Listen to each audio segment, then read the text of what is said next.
Welcome to drboycetv.com, the home for intelligent Black people. My name is Dr. Boyce Watkins, and it's so great to see everybody, and I'm so happy to see you. I want everybody to know that this is not just a place for intelligent Black people, but it's also a place for people that love being Black and people that love their community, people that want to have positive, intelligent conversations. Even if you want to get a little ratchet every now and then, it's okay, as long as it leads back to something good. And also with the B1 philosophy, B1 means that we are Black first. Black first means that we take care of our community, we solve our own problems. Black first means that we put ourselves at the top of the priority list because nobody else will.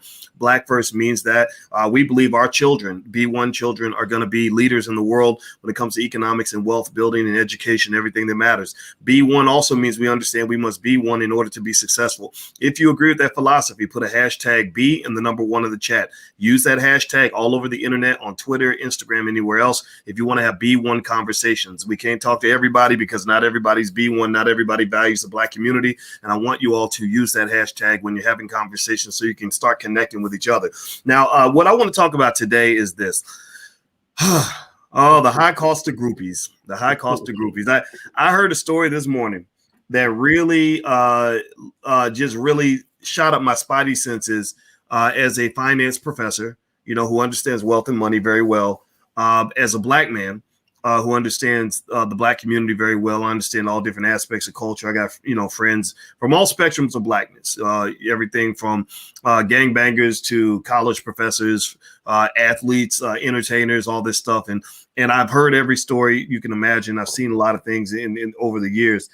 And I heard this story about a guy by the name of PJ Washington and this crazy dilemma, this crazy scenario with a lady named Brittany Renner, who he had a baby with.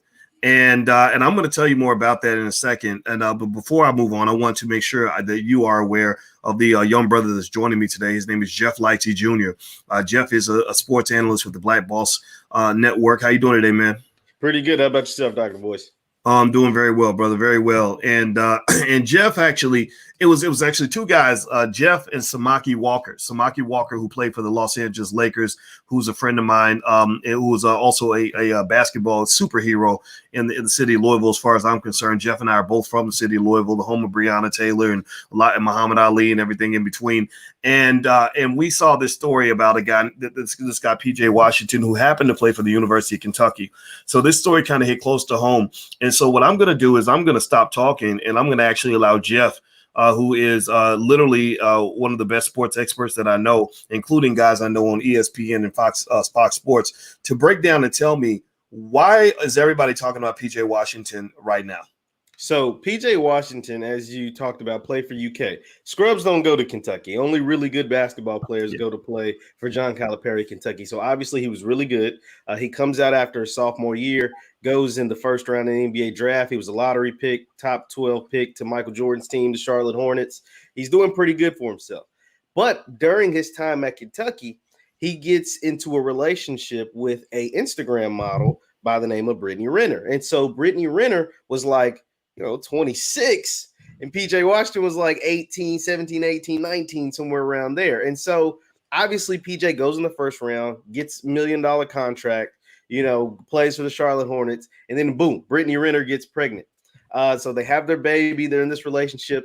But during the whole time, Brittany Renner made her name from being an Instagram girl, from doing a lot of twerking, from being an Instagram model, showing off her body, all kinds of stuff. That's how she made her money. So obviously it was just like, PJ, what are you doing? Like, yeah, come on. We know how this game works. We know how this ends. You're the superstar basketball player making millions of dollars. She's the, the Instagram gal. Like, this probably isn't going to end well. And remember, we did a podcast about this, Doc, about LeVar Ball warning his sons about meeting women. They were like, you're not going to meet a regular woman as good of a basketball player as you are. So anyway, that's PJ's dad, or somebody probably should have that conversation with him, because now she has their baby, and now they've broken up. PJ has put out some since deleted tweets that's saying that she was never the woman that he thought she was, and he's deleted those tweets and all kinds of stuff. And what was interesting is that obviously the Twitter detectives are on top of it. Years ago, before she got with PJ, Brittany Renner put out a video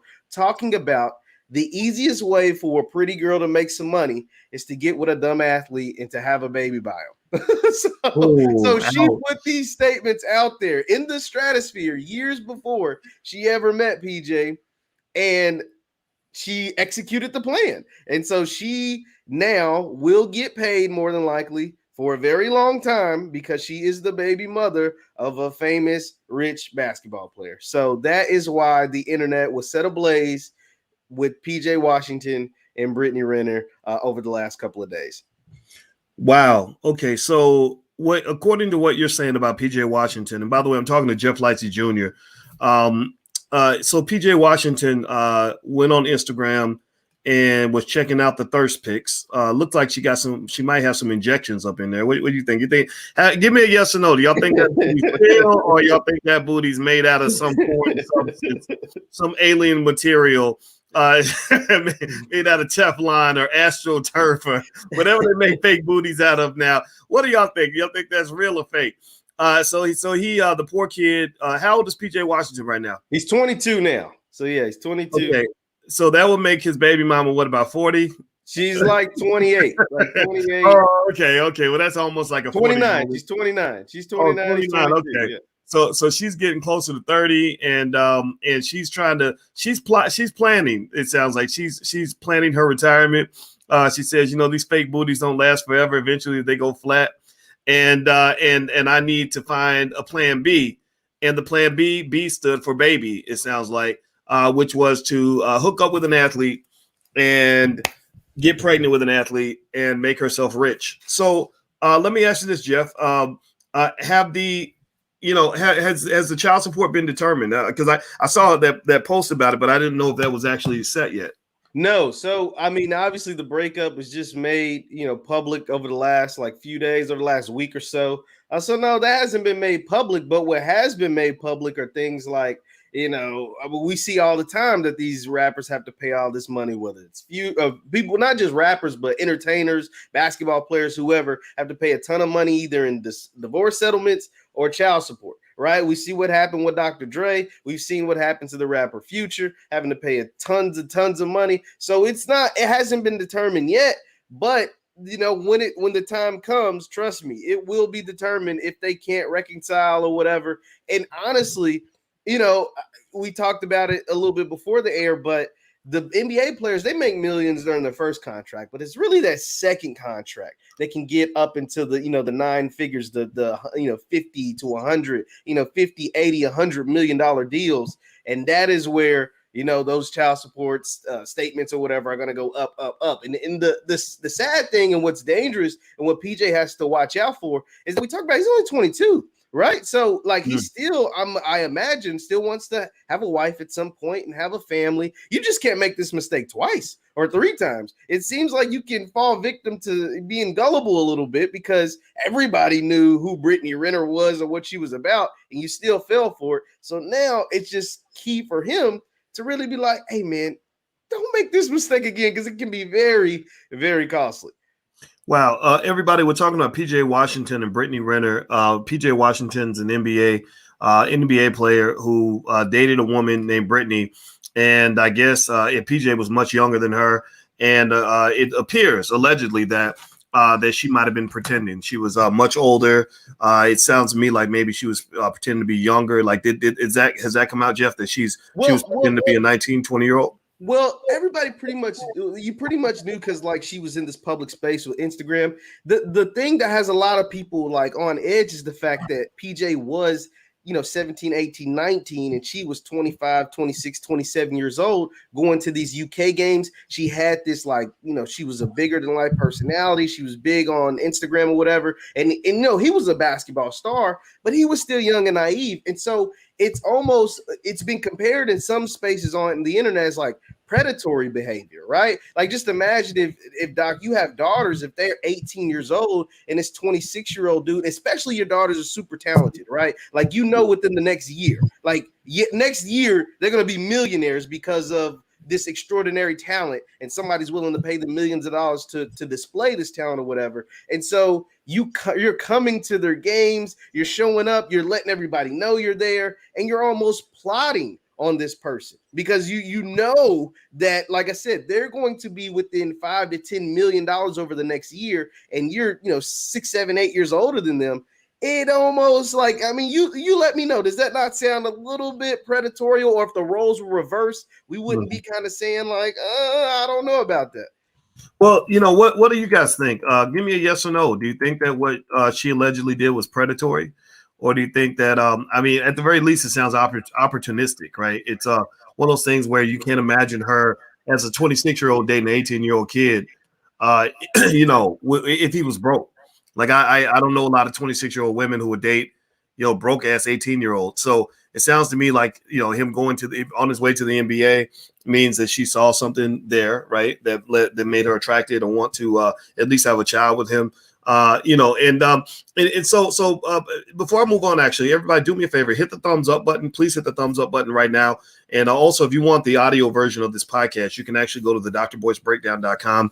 We're on Spotify, we're on Apple, we're on a lot of different platforms. So if you look up the Dr. Boyce Breakdown, you can find it there. And our goal is not to gossip. Our goal is to elevate the conversation, right? At the end of the day, if you ain't learning something by being on this platform, if you're not a better person, more motivated, smarter, more capable, then we're not doing our job. So don't think that we're here just talking bad about the guy. I feel bad for him. I don't feel so bad for it, to be honest with you, unless it's not true, unless she really cared about him and everybody's saying things that aren't true. Because I know that Lord knows that when me and Alicia got married, we had all kinds of gossip mills running from people that never met us, didn't know nothing about us, so I understand that. I understand what it means to be in the public eye and have people say things that are not true. So maybe some of this isn't true, but I think at the very least, this is not something I wanted to talk about just because it's like, oh man, that's terrible. Or what's wrong with these people? It's more so to talk about wealth and all the different parts of wealth that you don't think about. Building wealth reminds me of like playing the game of basketball.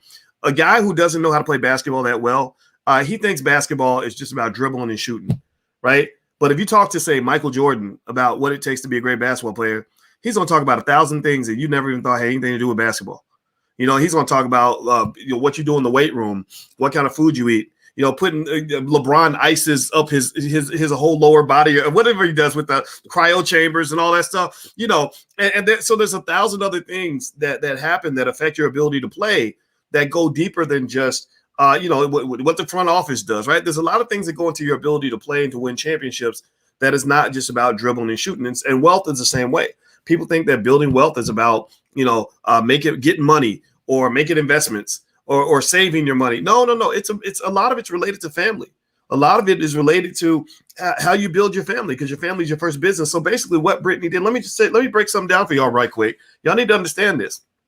This is something I've learned because I have a lot of friends that are famous entertainers and athletes. And believe it or not, it sounds crazy, but even scholars, nerdy guys like me have groupies. I know y'all out there. Some of y'all in the chat right now. It's okay. Just keep your distance. I got a wife now. And I'm going to tell you, groupies are scientists. Groupies are mathematicians. Groupies are private detectives. Groupies are not dumb little girls who are just running along, just trying to get in on the party, right? That's a role that they play. That's a role that they play. But I have seen situations where women were very scientific about getting up close to the man they wanted to get up close to. And women have a level of intelligence in certain areas that men just don't have. Don't get me wrong. I think there's some areas where we're a little bit stronger, but there's some areas where women will pick up on things that men will totally miss. Y'all know what I'm talking about? Give me a yes if you get what I'm saying. If you understand what I'm saying. Like I'll see, like sometimes I remember one specific time I was sitting there and my wife and I were talking to a realtor. We were looking for houses in Atlanta. And the realtor and my wife started talking with this random white lady that walked by. And the white lady's like, "Hi, y'all. How you doing?" And they start talking to have this conversation. "Oh, what high school did you go to?" "I went to such a," right? And they're having this friendly conversation. And the conversation's over. And I turned to my wife and the black realtor and I said, "Oh, that was a nice lady." And my wife was like, "That old bitch." and the realtor's like, "Yeah, she thinks she's slick. She up here doing." I'm like, "What are you talking about?" And what it did was it reminded me that there's like an awareness that women can have that men we'll miss the whole damn thing. We won't even see it, And so what makes me feel bad for this poor guy is that he fell for a trick that a lot of guys fall for. I don't necessarily feel sorry for him, but I do feel bad in the sense that he was only 18. You got to remember, you're talking about a kid. You ain't talking about you ain't even talking about a grown man, really.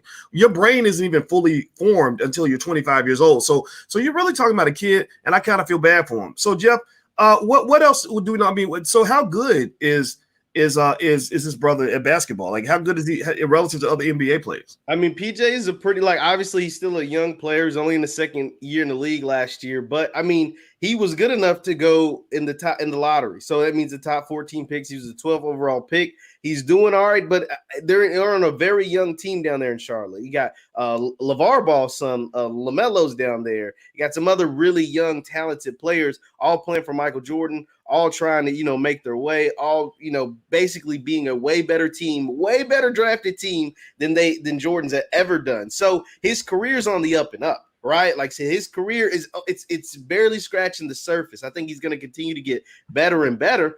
And the problem with that is like he's going to have more and more women throwing themselves at him because he looks like an easy lick, like he looks like an easy target because now he has shown the capability or incapability of picking the right woman. Once again, a blind man could have told you Brittany Renner was not the person you were supposed to be. Like literally a blind man, like Stevie Wonder, Ray Charles blind could have told you stay away from this woman. You can, I mean, there's other women that you might want to be involved with or whatever, but this one ain't it.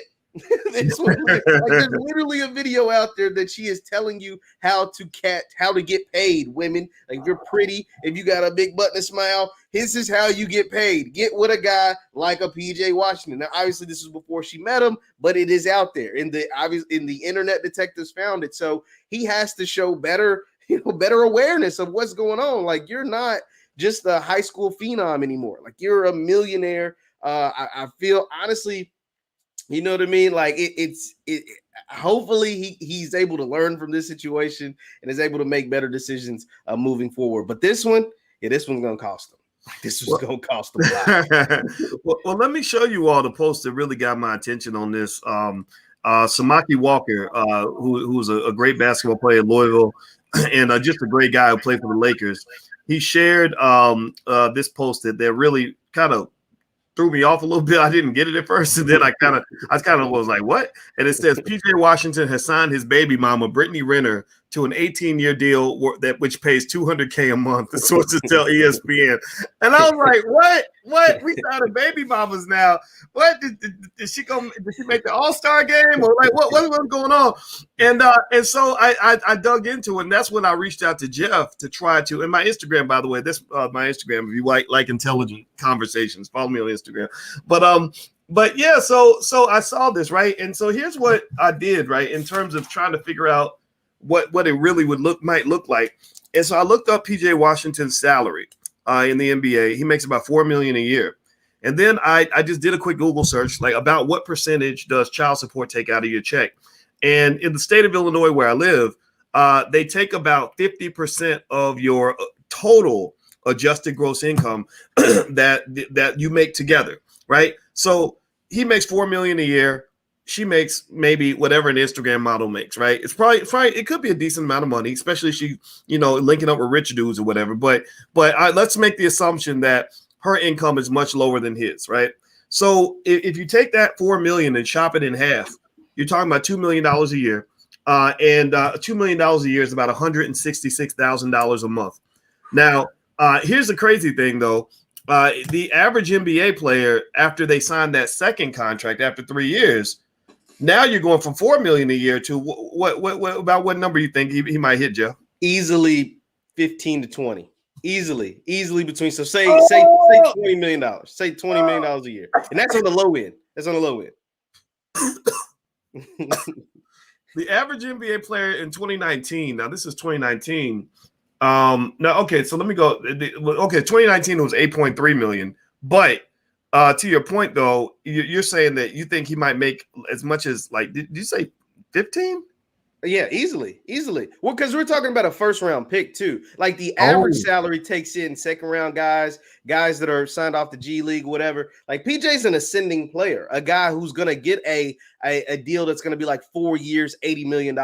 Like that sounds about right for a guy like PJ Washington. And yeah, I believe it'll be like well, let me ask you this. Do you think what do you think of the odds of PJ being the let's say he signs his new deal, Jeff. So you're the sports expert. You know more about sports than 99% of the people out here.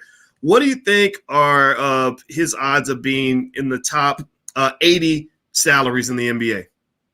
Yeah, I can see it. Could you see that? Okay, so pay attention, y'all. So I want y'all to listen. Guess what the 80th highest player in the NBA made last year? His name is Jonas Valanciunas. Thank you. I can't pronounce that shit, but it's interesting, right? He made $14 million a year. So I knew Jeff would have that number. Jeff has been a human encyclopedia for most of his life. I know his mama, and his mama's smart too. She's an accountant, so I think it's got to be genetic. So 14. Now, so if I take that same logic, that same math we just did, and you take the 14 million and you divide it by 2, and then you assume it's over 12 months, you're talking about $580,000 a month, assuming he doesn't become, an all-star and start making big money off the court in addition to on the court. Yeah, because it's just NBA salary. Because all NBA players, are the good ones at least, get some sort of shoe deal. Pretty much all of them get a shoe deal. But you're talking about the big money in the shoe deal. So we're just talking about one stream of income, essentially, where NBA players normally have multiple. Wow. Everybody, I'm talking to Jeff Lightsy Jr., and we are talking about PJ Washington, the NBA player, and his baby mama, if you want, whatever term you want to use, Brittany Renner, and the fact that allegedly she was plotting to basically get pregnant by an athlete in order to make a lot of money. And now that's all kind of being discussed. And I wanted to talk about it again, not because I want to make fun of him or her or anything. What people do is their business. It's more so about talking about how your relationships matter when it comes to protecting your wealth. Wealth protection is critical, and you got to protect yourself from bad situations. So if you're a guy that's, putting your into every pretty girl that walks by, you're taking a risk. Every time you do that, you're literally taking a risk. You're playing Russian roulette with your legacy, with your economic future, not just with your body. Again, that's your choice, but there's a risk there.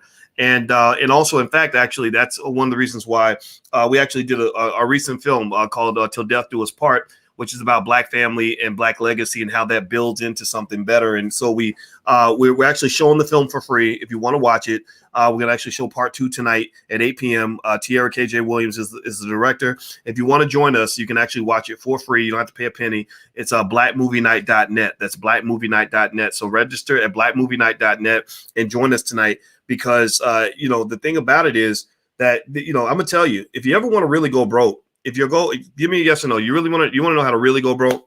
Give me a yes if you want me to tell you the secret to making sure that you stay a broke ass Negro for your whole entire life. If you ever really want to go broke, here's the secret. Either get a bunch of baby daddies or a bunch of babies mamas. Like, become a baby mama and like a 3-4 time baby mama, or become a 3-4 time baby daddy. All the statistics. Now, don't get me wrong. Brittany Renner is not in that category, right? She got lucky. She went ahead and she got her guy that's going to take care of her or whatever financially. Maybe she'll have another baby with another athlete. So it sounds like even with her, she's picking her investments wisely. You got it. Like they said, you got to be this tall to get on the ride. Your income got to be this tall to get on that ride, right? Like she's setting her own definition of what she sees as a standard. I'm not even judging that. That's just what she does, right? I wouldn't pick a woman like that, but whatever, right? That's what people do. But a lot of people don't do that, right? They're not picking on any criteria, right? A guy sees a pretty girl, oh, I gotta go hit that. Okay, you go do that. That might cost you though. Cheap women are very expensive. Cheap women are the most expensive that there are. And then also you see women that will let any old dusty dude lay down in the bed with them, maybe because you're feeling lonely on a Friday night. Next thing you know, your children are traumatized because the daddy ain't shit, right? And so ultimately, I'm just telling you guys, that family management piece is critically important. I will say that, when I decided to get married, pay attention now. I waited. First of all, I was like, when I was his age, I was like, I'm not trying to put myself in a scenario unless I'm 100% sure that that's really going to work for me. So I did take my time. But then too, when I got married, my wife had her own money.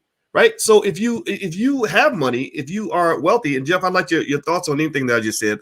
But if you get to the point where you got a lot of money, pay attention now. Do y'all ever notice how when people rise up the economic ladder, they kind of change their circle?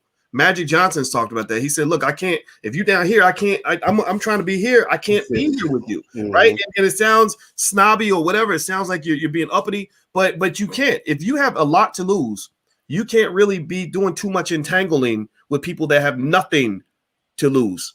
So basically what I'm saying is that when you get something to protect, if you get with somebody else that's also protecting their own stuff, then you're less likely to get screwed than you are when you are literally sitting there on a pile of money and you're dealing with somebody who's flat broke. That's literally like having a big, gigantic buffet of food and your best friend is like hungry and obese.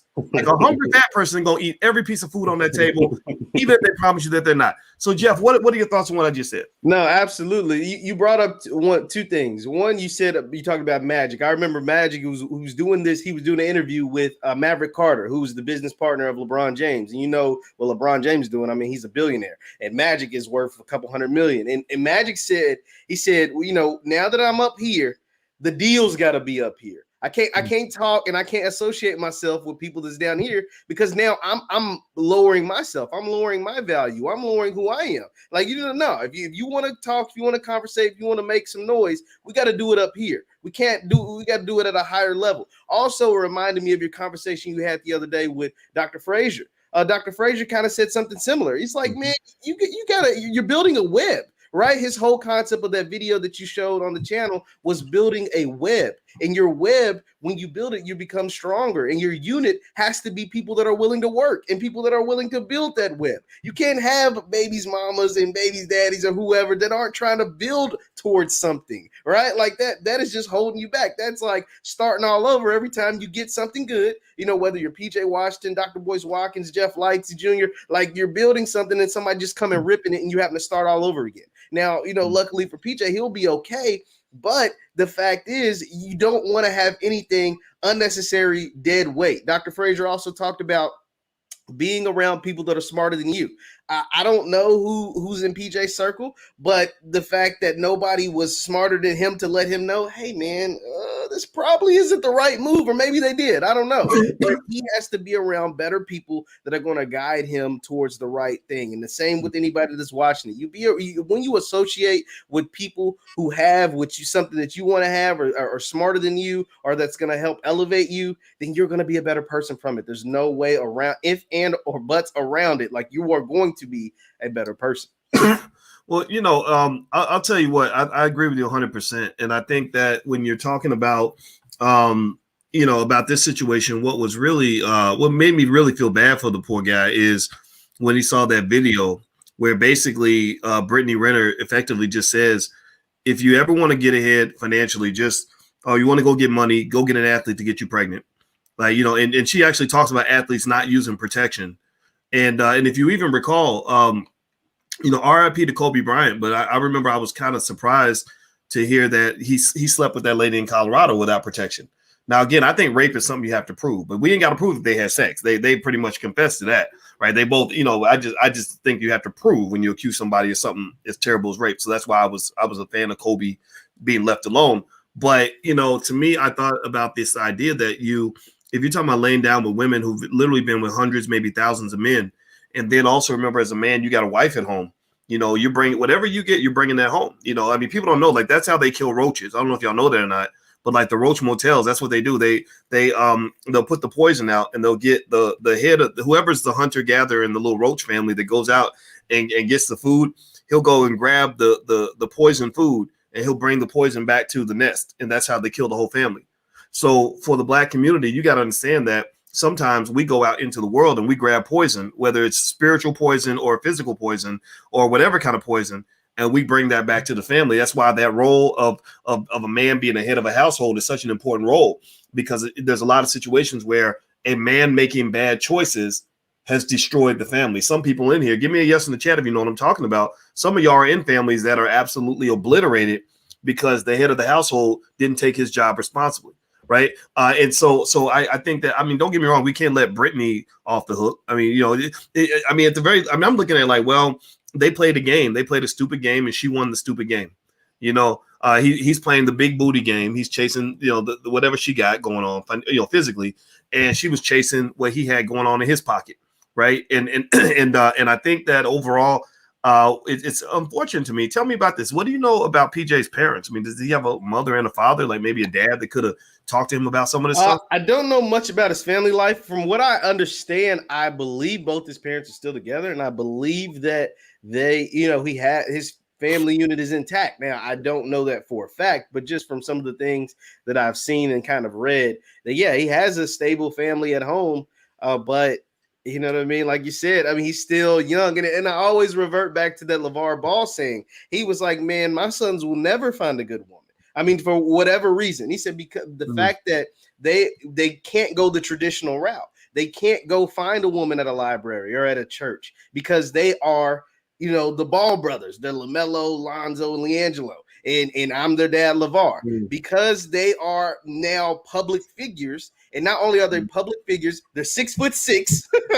you know what I mean, across the board, and they're really, really good at basketball. They'll never be able to find a good woman. Now, you can agree to disagree, but a lot of that does reign true because wherever you go, you are going to run into Brittany Renners. Like, it's going to be very, very hard to determine whether they're genuine or not, especially when you're under the age of 25. All his sons are under 25. They're not really, like, the oldest one I want to say is like 23 or 22. So yeah, it's really tough out here, man. It's tough. Well, you know what? What you said, that point you just made, you know what it made me think about, actually? It made me think about a guy that we know by the name of LeBron James, right? And LeBron is it came to mind because, you know, if you look at LeBron and you see him there, you see him in this picture with his beautiful wife. You know, the thing is, what is his wife? Her name is not Sabrina. What is it? Savannah. Yeah, his beautiful wife Savannah, who's and recently LeBron went out and you know, he did that what they call some of these weak guys call that simping, but he went out and simped for his wife and said, I wouldn't be who I am without my wife. And let me just explain to you why that was some real grown man shit in my view, because LeBron's strategic. LeBron is smart. You know, LeBron, he built $1 billion by using his brain. His body was important for sure, but there have been other great athletes that had tremendous skill. You and I know guys right out of our home city of Louisville who could have been LeBron if they thought like LeBron. Like, you may not even remember, Jeff, a guy named Tony Kimbrough. You remember Tony Kimbrough out of Louisville? Yeah. His son was in high school when I was in high school. So yeah. Yeah, Tony Kimbrough was right up there with LeBron. I mean, top of the world, recruited by everybody. #1 player in the country as a junior in high school. Could have been LeBron, but he didn't have this, right? There's other guys. We can go down the list just from our city alone. Every city, though, has its own Tony Kimbroughs or potential LeBrons that didn't pan out. So what's strategic and what's powerful about what LeBron said? Well, first off, notice that Savannah is not a Brittany Renner. You know, LeBron didn't meet Savannah after, you know, as he's walking off the court after a big game, you know, what she said, that was really, that you were so good. No, he didn't meet her in the stands. He met her in high school. He met her back when, don't get me wrong, back then he was still a star. He had potential. He's on ESPN as a high school kid, right? So it wasn't like he was an average guy, but this is that way back when type of girl that knew you before you became rich and famous and everything else. There's a value to that. My wife knew me before I became Dr. Boyce Watkins, whatever that means to people. She was surprised. She said, Boyce, why are all these people stopping you to ask for an autograph? Why are people trying to take pictures with you, Boyce? And I'm telling people right now that gives that's a type of security you have when you know where she's coming from. You know why she is interested in you. It's not just because of what you have or whatever. And so what, but here's the thing, right? I disagree with LeVar Ball when he says they'll never meet a good woman, because studies show that women are naturally and biologically over 100,000 years of evolution naturally linked to men or attracted to men that have more resources and more power. I always use giraffes as an example. Even female giraffes, y'all might not know this. Tell me if you know this or not. Even female giraffes are more likely to mate with male giraffes who have the most territory.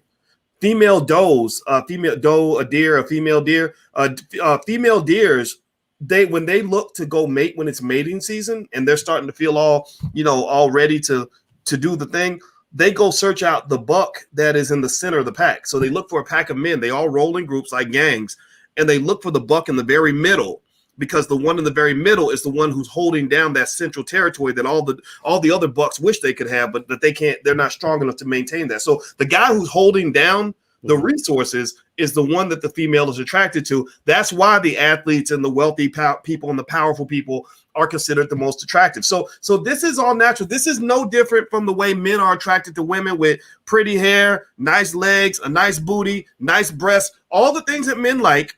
And we don't criminalize men for that. We don't say, oh, you're a bad person because you're attracted to a woman's body. If that was a crime, then I went to prison a long time ago, right? Because believe me, my wife I told her your brain was the first thing I noticed, and then there was other things I noticed after that. That's what made me fall in love, right? So that's all okay. So the same way. So think about this, right?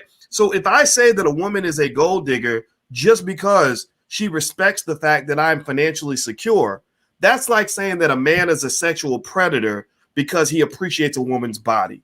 That is not true. That is absolutely untrue. And I hope everybody in the chat gets what I'm saying here on this. But what is true in my view is that there's a line. There's kind of a very subtle difference between the gold digger and the woman who just respects the fact that you're a medical doctor who makes $500,000 a year, right? The gold digger is the one where if you stop making the $500,000, she's going to walk away. That's the problem athletes run into, right? Because you'll get these women that really, really, really, really, really, really want you to keep making that money. And when you don't have that money, you're not interesting to them anymore. You're not attractive anymore because she can go find another broke, dusty dude from the projects that's 6'5" or whatever, right? That like all that's not, so I think that's what the difference is. And really the only way to get around that in my view, man, is people got to take time to get to know people before you start having sex with them and making babies and shit. Like, how are you going to lay down with somebody that you just met 3 hours ago and on Instagram? You've done the proper vetting. You haven't done the proper vetting. Same thing's true with women. You laid down with this dude, you knew him for a week, and now y'all got all these other things going on. Well, a lot of times if you get to know people over a long period of time, they will tell you who they are. Absolutely. Cause pay attention now. Here's the point. I'm gonna be quiet. I want you to respond on that. Pay attention. Give me a yes or no. If you agree with the statement? If PJ had dated this girl for a while, maybe just checked her out from a distance, like said, okay, I'm PJ Washington. I'm about to go make these millions. I got to make sure that I vet anybody that I let get close to me. If he had watched her for a little while, do you think that he would have eventually maybe seen that video that's all over the internet?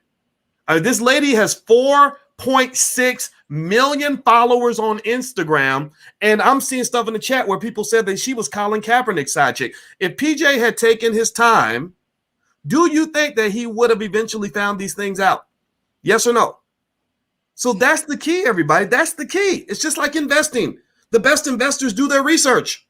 So the most important thing you can invest in another person is your life, your energy, your body, your spirit. You invest in all these things in this person. Do your damn research. Seriously, people don't do their research. Oh, she looked good. Man, you see that ass, dog? I'm going to go hit that. She let me hit it on the first date. No, she didn't give you a gift. She cursed your dumb ass because you have been chasing the lady that you just met just because she got a nice booty. Are you serious? And you really think that's going to work out for you? It's not, especially when you have a lot to lose.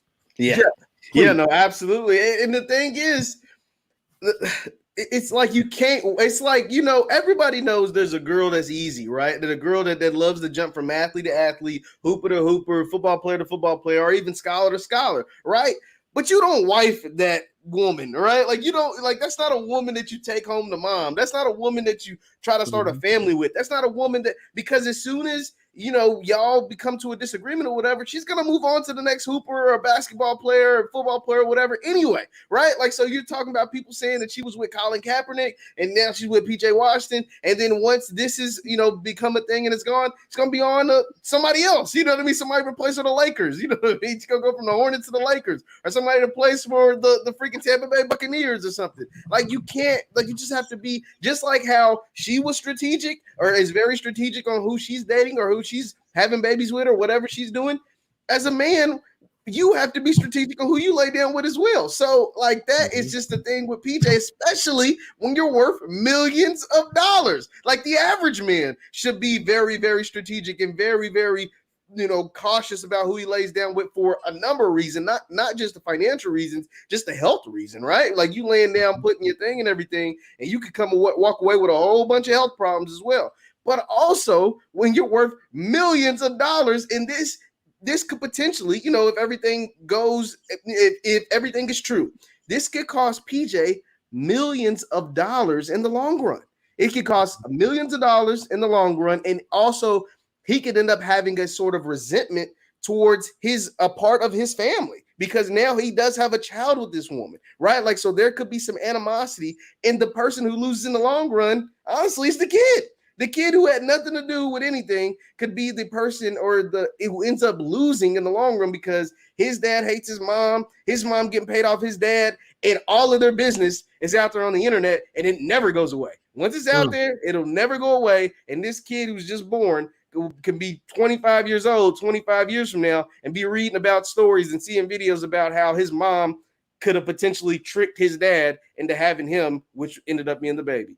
So, everybody, I'm talking to Jeff Lightsy Jr. from the Black Boss channel, and we're talking about PJ Washington and his a child's mother, Brittany Renner, and how it appears that Brittany might have been running the game on him in order to get access to the millions of dollars. Do me a favor, please hit the thumbs up button, share, subscribe button, share this video with anybody that needs to hear this conversation. This is real men talk in terms of what we should really be discussing about this, rather than being reactive when things go wrong. Maybe being proactive and intelligent about it is the solution. So if you could, please hit the thumbs up button right now, whatever platform you're on, and we would appreciate that very much. So let me just lay out a thought too. I saw somebody that made an interesting point. Somebody made a comment early when I was saying that maybe taking the time to vet people before you lay down with them is a solution.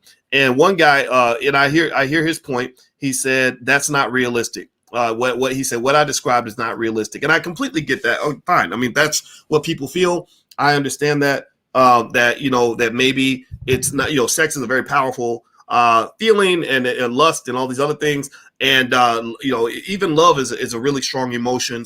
One of the greatest forces in the universe. And so I understand why it would be hard to do, and I totally get that. And one thing I'll submit to you though is this. Anybody who thinks it would have been impossible or really just too difficult for PJ to take the time to vet the women that he lets into his space should ask themselves this question: how much focus, patience, time, and attention does it take to become one of the best basketball players in the entire world? Like I mean, you're telling me he doesn't have enough ability to focus. He doesn't have the discipline to focus on what women he lets in his life. But pay attention now. It's not because he's not a disciplined person, because anybody knows, Jeff will be the first to tell you, I assume you'll agree, that to become an NBA player, you've got to be very, very disciplined. Absolutely. You got to be extremely committed to your craft. You got to be very consistent and dedicated. You have to be very patient in terms of doing the same thing every single day, put in maybe 50,000 hours of work to become a player of that caliber, and then you still might not make it. You still might not get to the NBA, right? So don't tell me that he doesn't have the discipline to do that. No, what you're seeing is the culture. Also don't tell me the lady Brittany. I'm looking for that video. Maybe Jeff, you can find the link to the video where she's talking about how athletes are dumb. And check your Twitter. Should be in on your Twitter messages. In my Twitter messages. Okay, I'm gonna check. I sent it to you. Okay, I'm gonna try to pull that video up. But also, when she said athletes are dumb, here's the thing I'm gonna lay out to you guys. Most of the athletes, at least the NBA players I know, are not dumb. They're very intelligent people. Because think about this: you can't be stupid and and understand some of these complex offensive and defensive schemes. They in football, I remember, you know why I couldn't play football, Jeff? I was a great sprinter. I was strong, I always had muscles, and I could run fast. So they always recruited me for the football team because I was faster than every single player on the Ballard High School football team. Our football team sucked, but I was the fastest player on that team. The reason I couldn't play football, I'm not making this up, is because I could not understand the plays. The offense was too complex.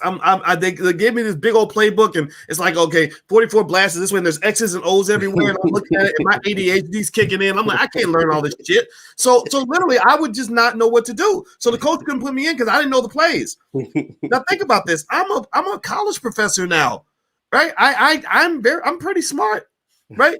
But I couldn't. Football just did. I couldn't. Wasn't smart enough. So don't tell me athletes are stupid. They're not stupid. The problem is that your culture is stupid. You're in a stupid culture. You're not dumb. They dumb you down. If you listen to the music that people consume, there's a deep connection between sports and hip hop. That's why a lot of rappers and athletes are friends. That's why Jay-Z and LeBron are cool. That's why Tupac hung out with Mike Tyson. That's wwhy, you go back and there's always these alliances between Drake and LeBron, and just all these rappers are always hanging out with the athletes. I saw James Harden on stage with Lil Wayne or somebody, right? So all these rappers and athletes roll together. So the cultures overlap. And let me just tell you, hip-hop is a stupid fucking culture. Excuse my French. Hip-hop is a dumb culture. Why is it a dumb culture? It's not dumb because the artists aren't brilliant. They're brilliant lyrically. Don't get me wrong. But a lot of the messages being implanted in the subconscious mind of the black male are very, very self-destructive. We talked about this before, so I won't belabor this point. But if you go and you analyze any of these songs, because I'm an analytical, I break it down. If you analyze the music and you're planting seeds in the subconscious minds of people. Again, my wife is an expert on the subconscious mind. We talk about this a lot.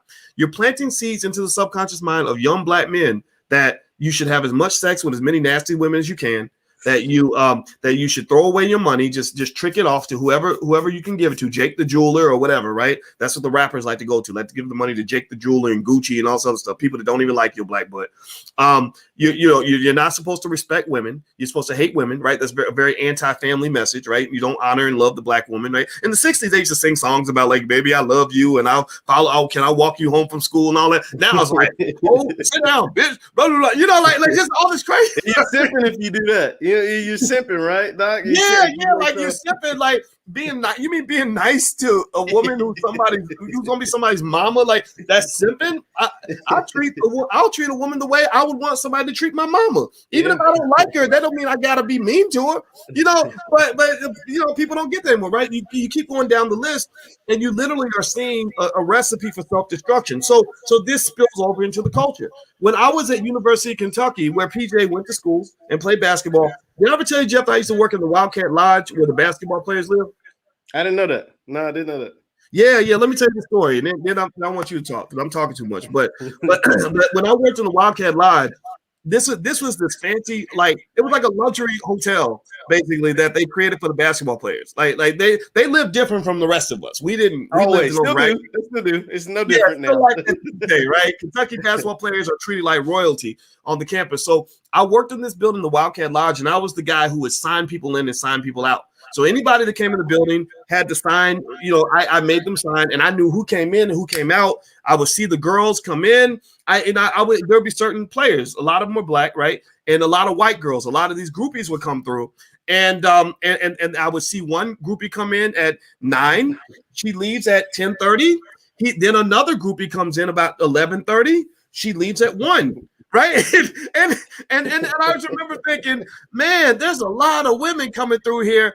And they were white women. And that just wasn't interesting to me, right? I've always thought black women have a special sauce that nobody else can match. So the white girls didn't do it. It wasn't like I envied it. And I was like, oh, I wish I had white girls chase me. But I remember just thinking, wow, there's a lot of girls like in the lives of these guys. And as I got older and I reflect on that, I think about the fact that there are people that just, are kind of trained to do that. And that really, it puts you at risk. That's the thing, like you think that you're getting lucky, you think you're getting all these great opportunities, but really you're kind of letting a lot of bad energy into your space. You're letting a lot of people into your space who don't care nothing about you, and you end up looking like Deshaun Watson. Yeah.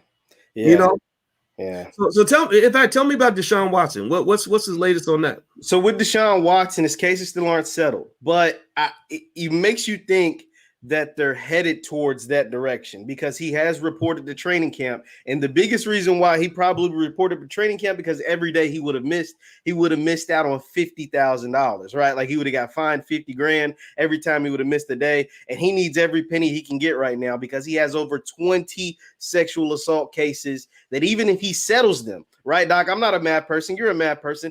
Say if every woman gets $100,000, right? If you settle it where every woman, so what's 22 times 100,000? Like you get that is probably how much money he'll end up. And that's me just being. He could that's like 2.2 million, right? 2.2 million. So that's why you can't get fined. And that's if they settle for 2.2 million. That's me saying every woman gets 100,000. If every woman gets 150,000 or 200,000, now we're doubling that, right? So that's why he couldn't afford to miss any days of training camp, but he is at Texans training camp right now. He's practicing with the team, but the team has said they're looking for trades basically to try to wipe their hands clean with Deshaun Watson because, you know, his situation is still lingering. And that's not to say he doesn't get suspended from the NFL, right? Scott, I think Deshaun Watson is going to at least get suspended 6 to 8 games. I think that's the bare minimum. I don't see anything where he does not miss any time this season. So if he misses 8 games and they take his salary away or reduce it drastically, we're talking about a $39 million salary cut in half because the NFL season is 17 games. So we're talking about cutting that in half. So going from 39 million to about 20 million or 19 million, that's just a big difference. Okay, interesting. So Deshaun will still get a chance to play in the league, but he may be suspended by the league, and there's some teams that are either going to not want him or they're going to reduce the amount that they'll pay him. Is that accurate? Yes. Okay, interesting. And so it's one of those interesting things where you you think, okay, if Deshaun's guilty, then that's a different conversation, right? Then he's getting off light as far as I'm concerned. He's not going to jail, right? But if he's innocent, and I know a lot of people want to believe anytime a black man is accused of anything, he was set up. Some people are not set up, right? So you never know, right? You never know one way or the other. But if he's innocent, then you're talking about a situation where you have to ask yourself, sure, you could just go the victim route, right? Black people we're trained very well on being victims. We're really good at being at seeing ourselves as victims in every context. So you could just say it just happened. Nothing you can do about it. It could happen to anybody. It could happen to me. It could happen to you, right? And I'm not gonna belabor that point. I'll just say this: if you are selective about the women that you're in private with, then that probably definitely significantly reduces the likelihood that people can accuse you of things. Minimize risk. You're minimizing risk. Yeah, and this is something that maybe people haven't had enough time to think about this, but I think about everything for a long time. And I still remember our friend Ice Cube, who's come on this platform many times. He's a friend to the platform, and I respect him. He had a great song a long time ago that I listened to when I was a little older than you. It was great to become his friend because I've been a fan of his for a long time. And he had this song from the 90s called Ass Over Cash. And the whole premise of the song was that you have men who think with their penises, and then you have men who think like bosses. And what he was basically saying is that when you are out here engaged in what might be called simp behavior, to me, simping, that word simping can be used in this context. To me, a simp is not a guy who loves a woman, right? Because if you love the right woman, then you're a good man. There's nothing wrong with being a good man. To me, a simp is a person who allows the physical and emotional vulnerability of a lack of sexual discipline to put you into really stupid ass situations that you never would have been in if you had been thinking on a more intelligent level. So simping to me would be, I'll give you one example. I know a lot of cops, and one thing that I heard from the cops is that they one way that they solve a lot of crimes is that a guy will go and do something illegal, like kill somebody, and then he'll fall in love with a girl, and they'll be laying down and they'll start having pillow talk, and he'll feel all vulnerable and stuff, and he'll be like, "Well, I got something I got to tell you, but I haven't told anybody." And then next thing you know, they break up. because she catches him with another girl, so she gets revenge and she goes to the cops. They said they solve a lot of murders that way, actually, right? So that taught me that if you ever do anything, like if you ever kill somebody, I told my wife, I said, if I ever kill somebody, you'll never know. And, she said, but if you ever kill somebody, I'll help you bury the body, right? That's a ride or die. I was like, thank you, baby, I appreciate that. But just so you know, I'm not gonna involve you, right? And the second thing, when you talk about that simping thing, it's like another definition of that, in my view, is when you are so quick to go lay down with any pretty girl that walks by that you make yourself vulnerable. And this is a true story. This is real stuff. I'm not, I don't live in the theoretical world. The theory only helps you if it helps you understand the practical. So I heard a story from a lady who was a butt doctor who used to work, or she would work for a butt doctor that would give injections to strippers. I might have told you the story because it happened when Lawrence Taylor got accused of sleeping with the underage hooker. And one thing that she said is that her friends would strategically plan how they could get men to go lay down with them. They pretty much just said men are stupid. Men will just, if they think you're cute, they'll lay down with you or whatever. So what they would do is one of the girls is real pretty. This true story, y'all. I'm not making this up. She worked for a kingpin in Baltimore. And what her boyfriend in prison would do is he would give her orders from prison, and he would have a rival gang member he wanted to kill. And he would say, here's what I want you to do. He goes to this barbershop. I want you to come in there, wear a tight outfit, show your booty. He's a sucker for a pretty girl. And then I want you to get him back to the hotel, get him naked, where he's not, he's vulnerable. And then we're going to go in there, we're going to kill him. And that's literally how they actually did their murders. This is not making this stuff up. So to me, if you were to use that word simp in the right context, that to me would be the definition. It's when a man allows the things that he wants to tempt him into situations that make him vulnerable and causes him to lose the defense of what he's got, what he's supposed to protect. Like a man's supposed to protect his kids. He's supposed to protect his woman. He's supposed to protect his wealth. And so if you allow people to pull you into sucker situations, like, oh, there's another pretty girl, I got to sleep with her too, then you're gonna lose it all. You're not gonna be able to protect anything, in my view. So Jeff, what are your thoughts on that? Yeah, no, that's absolutely right. And like you said, it kind of goes back to what you were saying. It's the hip hop culture, it not just influencing the athletes, but influencing the modern day black man, right? Like when you get your favorite artist, your favorite rapper, your favorite whoever tell you go out here and sleep with as many hoes as possible, make it rain in the club, blow all your wealth, just put babies in whoever, don't pull out, do whatever. You know what I'm saying? Like that influences the culture. And so not just athletes with millions of dollars, but Tommy Joe down the street who got $20 to his name. You know what I mean? And it creates this cycle of our people where this guy who wants to live like the rappers or whatever, think he got a whole bunch of women, sleeps with a woman, has a baby with a woman, but he don't got $20 to his name. So obviously he's not going to take care of the kid. And now you have a single mom who we know what that does to black women's, single mom, black wealth. We know what that, that's like the bottom of the bottom, right? And now you have another child who doesn't have a daddy, right? So if it's a woman, she has daddy issues. If it's a son, he ends up being just like his daddy. You know what I'm saying? Yep. Or the chances of him being just like his daddy are higher, very significant. So like it creates this constant cycle. It's all just very disturbing. And it's these are the chains that we have to continue to break, and listening to platforms like this and going out here doing studying and really being like, nah, man, I ain't going out like this. I ain't going out like no sucker, like no, because those, like you said, those kind of people are the real simps, the ones not taking care of their families, the ones are not projecting great energy and putting, financial literacy at the forefront, putting their woman at the forefront, putting their family at the forefront of everything that they do. Those are the real simps. And those are the people that are creating even more simps, right? They're creating. Right. Your son's going to be just like you because he's got a weak daddy.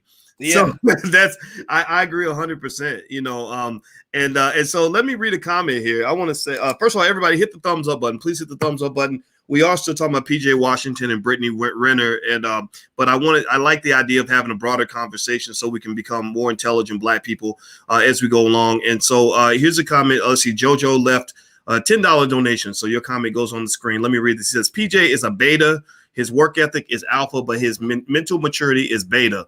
PJ is the beta that hoes want to marry after friend zoning him for years after they waste their 20s on guys like Future. Okay, so what do y'all think? Do you think that that men are being like? I think the thing about like Sierra and Russell Wilson, right?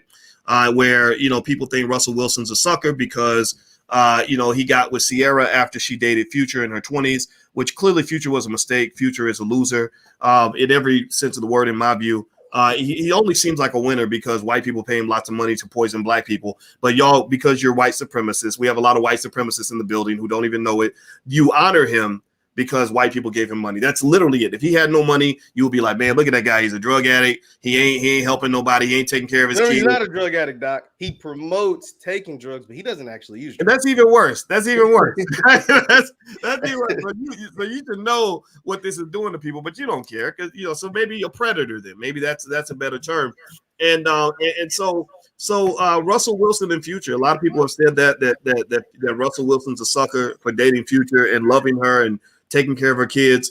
What are your thoughts on that? Just that whole debate over Russell Wilson and Future, Russell Wilson and Sierra. Well, you're allowed to make mistakes, man. Like, I mean, if we were judged by the mistakes that we made and weren't allowed to be better people, hell, I would have stopped being a better person, 15 years ago, you know what I mean? And I'm only 25, right? If I was stopped, like, you can't be better right after your first mistake, well, then you never grow, right? Sierra obviously was someone who came up in the entertainment industry, right? She was a performer, singer, songwriter, dancer, or whatever, and she got with another guy that was in the entertainment industry.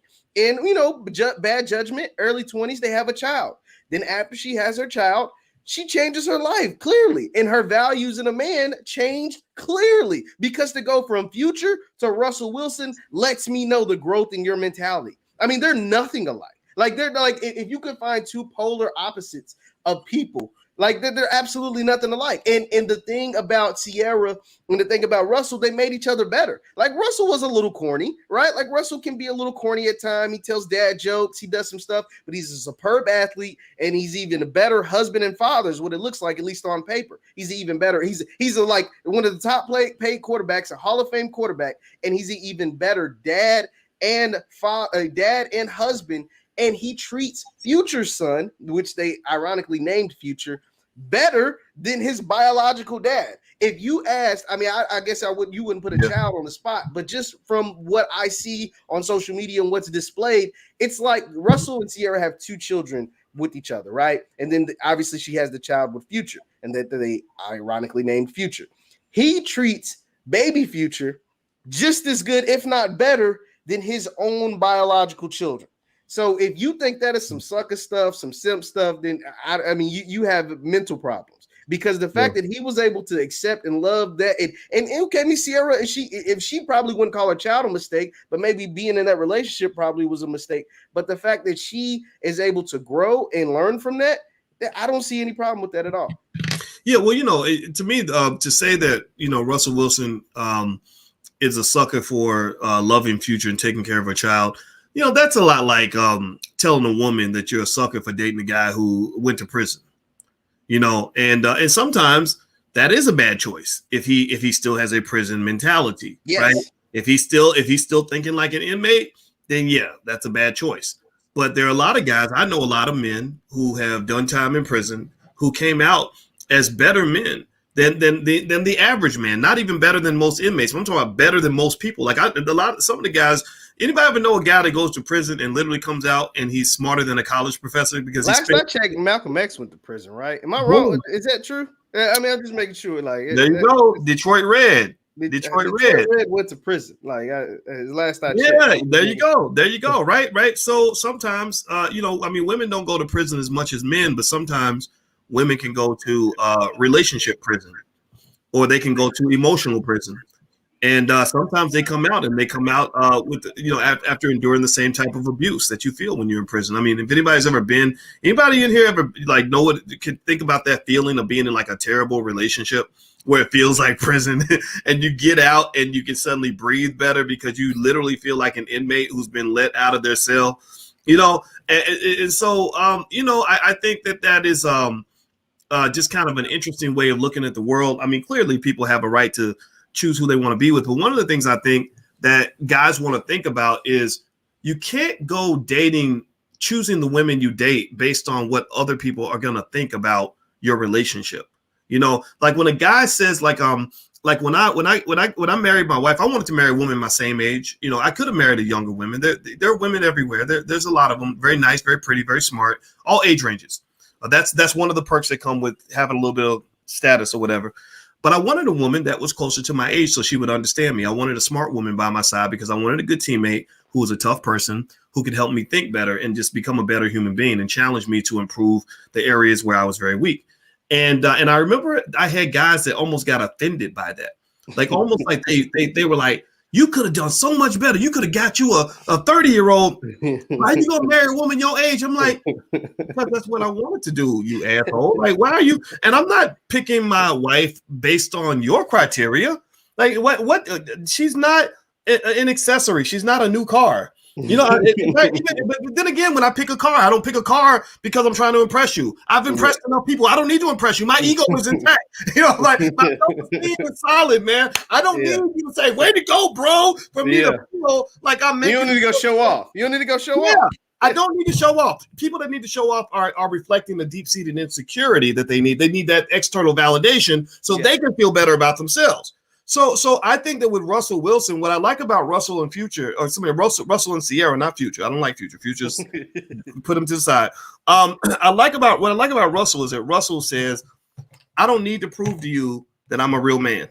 I play for the fucking Seattle Seahawks. I get chased down the field by 350-pound linemen who are 6'5" and run a 40-yard dash, right? Like I play against steroid-infused athletes on a daily basis, and I've won Super Bowls. You haven't done that. My contract is at least what, 100 million, 200 million? How much? He makes about $38 million a year just from Seattle. Now he's got endorsements out the wazoo, by the way. But he gets about almost 40 million a year just from playing football. Right. So what I like about Russell's like, I make more money in a week than most of y'all punks make in a 5-year period. I don't need to prove anything to you. So you know what their revenge is on the world? That I think this is why I think that couple is so awesome is. Russell and Sierra's revenge is we're just going to get on Instagram and show you how happy we are as you live through your crappy, dysfunctional life. You go out here and keep looking up the guys like Future. I mean, every time you see Future, any story that you find anywhere on the internet, I challenge y'all to do this. Any story you find on the internet about Future involving his children is a negative story. I promise you. Let's take that bet. Go look on the internet and look up any story involving Future and his kids. Because I think he had one situation where he was at his son's birthday party. He threatened to kill his mother in front of the baby or something. Some old stuff that's like completely reflective of every negative stereotype that exists about Black people. You know, so I think that when you get to the point where you're honoring the wrong things, you got to understand you're really killing yourself because it's very anti-community, it's anti-family, it's anti-Black people, right? That's what the Klan wants. They want you to hate each other. They want you to kill each other. They want your children to not exist. That's what they do. So, Jeff, by the way, man, I was planning on having a prolonged conversation, so you can hang out. If you got to go, you can go. I'm good to go, man. Okay, great. All right, so do me a favor, everybody. Please hit the thumbs up button, hit the thumbs up, share, subscribe button. And also, if you're into healthy, intelligent Black people, we actually have a new movie called Till Death Do Us Part, directed by Tierra K.J. Williams, which is an extension of our Black Love Blueprint series. I told you guys we need to have a Black-owned movie industry. We don't just talk about it. We are about it. We're actually doing it. We've made about 6 films now. They've been seen by millions of people. So we are getting it done. And this film is for free. You can watch it totally for free. We're doing the red carpet. It's a 6-week red carpet. And we're going to show it tonight at 8 p.m. And you just register at blackmovienight.net. So register at blackmovienight.net. Bring your popcorn, bring your kids, bring your baby mama if you want to, whatever or your husband, your wife, all of that. And we're going to watch this movie and we're going to talk about healthy relationships and how to get along with each other. That's the goal of this project. So please hit the thumbs up button. So you know what I did, Jeff, man? I became an internet detective while you were breaking stuff down. And I looked up this lady, Brittany Renner, who's PJ's baby's mama. And I looked up her Instagram, right? So here's her Instagram, right? And there she is riding a horse, I guess, for whatever reason. And here's another picture. So apparently she takes pictures. I guess they call these thirst pics. to basically get her 4 million fans. I'm sure 98% of them are men. And let's see. It's cleaned up a lot. I've seen Brittany Renner's pictures before and after her kid, or before and after she got pregnant. It's a lot different now. Go back, Doc. Go back. Okay. Go back to the picture with the other woman. Look at this. Look at this. It looks like did she like kind of like what do they call it when you scrape or clean your social media? Yeah, she cleaned it all up. It's all. Wow. It's like 6 pictures on there. But what are those pictures that you showed with her, another woman, and that other woman holding her baby? And this is, like I said, all the signs are there for PJ to stay away from this woman. That woman that was holding her baby is a lady by the name of Tiana Trump. Now, caution for those who look up the name Tiana Trump. Tiana Trump is a porn star, right? So like that is. So that's why it's like. You got to be smart about these things, PJ. Like everybody, yeah, this woman is an adult film artist, is what we're gonna call her. She works in the adult film industry, and she's sitting there holding this kid's baby. This is her friend. This is who she hangs out with. You just gotta be careful, man. You just gotta be smart about it. Wow. So she's okay. So she's in a relationship with this girl, like. Is she with this girl, or is it it's just like her friend? It's just like her friend, but they hang out. You know what I mean? And like, birds of a feather flock together. Yeah. That old saying holds true in a lot of ways, 99% of the time. Well, let me just go ahead and say this then. I feel very bad for him, and the reason I'm going to go ahead and say it like that is because he didn't deserve it.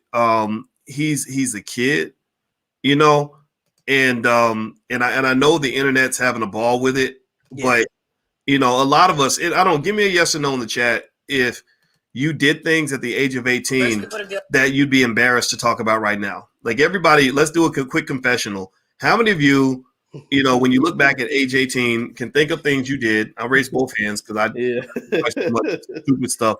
Where you were like, man, I hope nobody finds out about this, or you look back on it and you're like, oh my God, I would never do that again. And remember, the 18-year-old brain is not even fully developed. That's something that psychologists will tell you.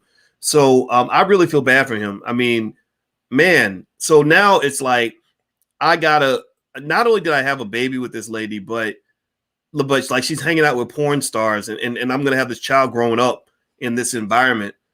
That's got to be stressful. Even beyond the money. I mean, the money's bad enough. But now you got to find a way to get along with this person. This person's they're linked for life.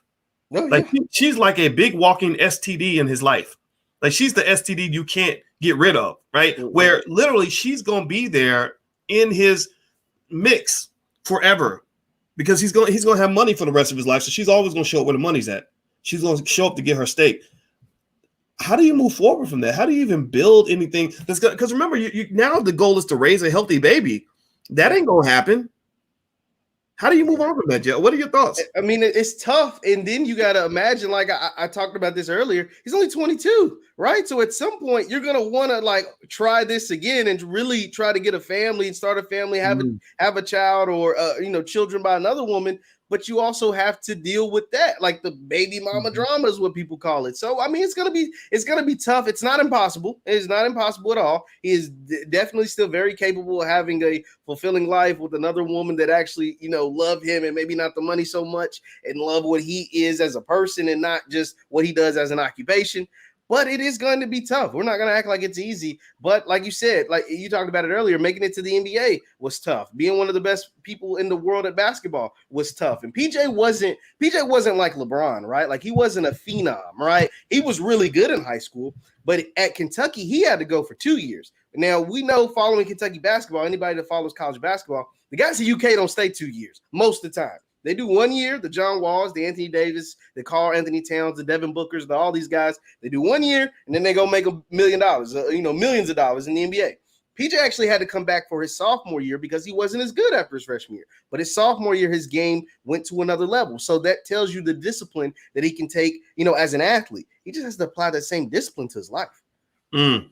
Well, everybody, do me a favor, hit the thumbs up button, share, subscribe. I'm talking to Jeff Lightsy Jr. from the Black Boss channel. And we're talking about PJ Washington, the NBA player, and this real interesting thing with his baby's mama. Basically, it looks like she was planning to get pregnant by an athlete from the very beginning. And so if you could please hit the thumbs up, share, subscribe button. I found that video, by the way, Jeff, the video where she is basically saying, if athletes are stupid, get pregnant by an athlete. And so let's watch that video. I'm going to play this video. I'm going to try to share my audio real quick. Give me a second, everybody. Hopefully the audio will come through. Let me see here. All right, so I'm going to hit this, and I'm going to play it now. First people to deal with are the athletes. None of them use condoms, really. So if y'all really want to try to come up off a check off a man, you could just fuck an athlete. They're really done. First people to deal with. Okay, so let's play it again. Did y'all hear that? Give me a yes if you could hear what she just said. What are the athletes? None of them use condoms, really. So if y'all really want to try to come up off a check off a man, you could just fuck an athlete. They're really done. Okay, so she basically said if you want to come up off a check on an athlete, or she said if you want to come up off a check, have sex with an athlete because they're really dumb. And none of them use condoms. Oh my God. And yeah, she did say that. She did another video where she did say that the athletes don't. No, she said it in that one. She said none of them use condoms really.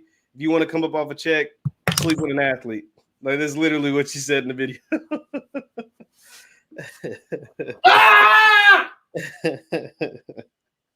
Yeah, it was all right there. She laid out the blueprint for every Instagram model, every pretty girl, every person with any kind of following, any person that has access to an athlete.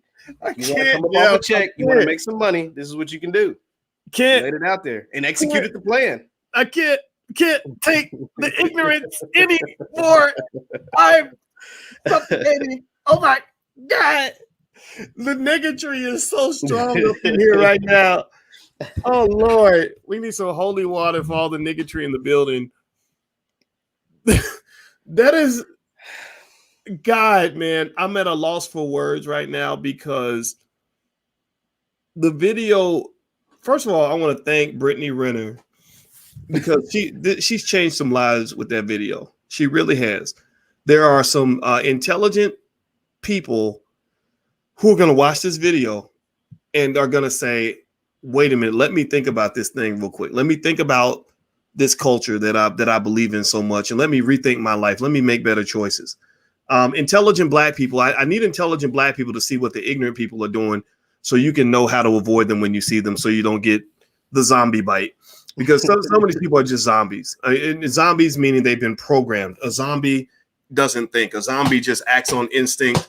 They just use that monkey brain, what they call the monkey brain, right? Zombies don't logically think through anything. Zombies, so you have a zombie virus in your community because you have people that literally live like without processing information properly. So she's. Well, Doc, I also want to throw out there too is that being an athlete. So Brittany Renner is now in two industries, right? She was an Instagram model. That's kind of how she made a name for herself. But now she's in a totally different industry that is an industry in itself, and that's being the baby mama of an athlete, right? So now she will be allowed to be invited to the Love and Hip Hops, or the Basketball Wives, all the reality shows, all the places she might not have had access to. Now that is an industry, and now she'll be able to capitalize and monetize off that in a totally different space. Not to mention the child support check she'll probably get every month. So that is literally an industry that is spreading more rapid than the damn coronavirus. Like, you know what I mean? Like it is spreading. It's got a lot of our people in the chokehold, and it is not going anywhere anytime soon. Well, the reason the video hit me so hard was because, you see this really beautiful young lady, right, who clearly is poisoned and toxic. So like maybe I can only imagine what she went through as a kid that made her even just that cold-blooded in terms of, that behavior, right? It takes a certain mindset just to become an Instagram model anyway, where you're showing booty for a living, like that's it. And you're hanging out with porn stars. So chances are she's had some real crazy experiences, probably some horrible experiences with men that have led her to just say, okay, men are an accessory. They're a commodity. You get your money and you move on, right? Like, shallow people attract shallow people. That's what they kind of do. But to hear, when I heard the video, what it made me think about was, one, the fact that a lot of athletes are committed to this very dumb culture of just sleeping with all these different women. But then two, the idea of the fact that they're not wearing condoms, what that really says to me, it goes to another level. It's not just what she said or the types or what men should look out for, right? That's what simple people are going to say, oh, well, that's why you got to watch out for these gold diggers. We know that, right? Yeah, don't date gold diggers. That's what you're not supposed to do. But it really also speaks to everyone else, all of us. If you know that there's this whole culture of people that are not protecting themselves sexually, that are making these crazy choices, so that means that if you are a regular dude and you meet that girl who's been around with a bunch of guys who do that type of stuff, you got to think about that. Like, so for example, the difference between me and Russell Wilson is that I never would sleep with Sierra in the first place. Right? I wouldn't. No disrespect to Sierra. I'm not saying that her past, can't be overcome. I think she has a right to be a mother and to be happy and everything else. But just the fact that you laid down with Future, that right there says a lot, because Future raps about, 2-3 women at the same damn time. He had a whole song about it, right? Like, this man's probably, he's a walking CDC alert, like seriously. And people don't think about that. People don't even talk about it. It's real weird, or if you're a woman and you meet some tall, handsome man that's, I'll tell you this. I know some real smart women. I know a lot of women that got PhDs that are super sharp, and the smartest ones, I know smart, beautiful women who literally have said, I'll never sleep with an athlete. I don't mess with that, because they get around too much. They messing with too many different women, and I'm not trying to have you bring an STD home because I'm gonna have to kill you in your sleep. Like, I know women who think that way, right? But then there are people who just fall for the simple stuff. They just think if the person looks good, you just pretend like they're safe and healthy. But think about this, right? We live in a world where everybody's scared of COVID. Like, oh, I got to be careful. Got to wear my mask. Got to make sure I get my shot, right? Okay, fine. Go get your shot. Wear your mask. But you also got to wear your mask on your, when you have sex, right? You have to, I don't understand why there's not more conversation about that you literally have super spreaders all throughout your community. The fact that she just laid down this idea that, that you can go get money by having sex with an athlete because they don't use condoms. So she's presenting that as an opportunity, as a business opportunity. She's telling women, she's like, I'm about to let y'all in on some game. And all you got to do is, if you want to come off that check, just go sleep with an athlete. They don't be using condoms anyway. And you got to know that from experience. Right. And think about this, right? So there's some young girls watching, like, okay, so that's how I can get this money. So they're thinking, oh, all I got to do is go find some athlete who's had sex with 3,000 women with no condom, and I can be 3,001.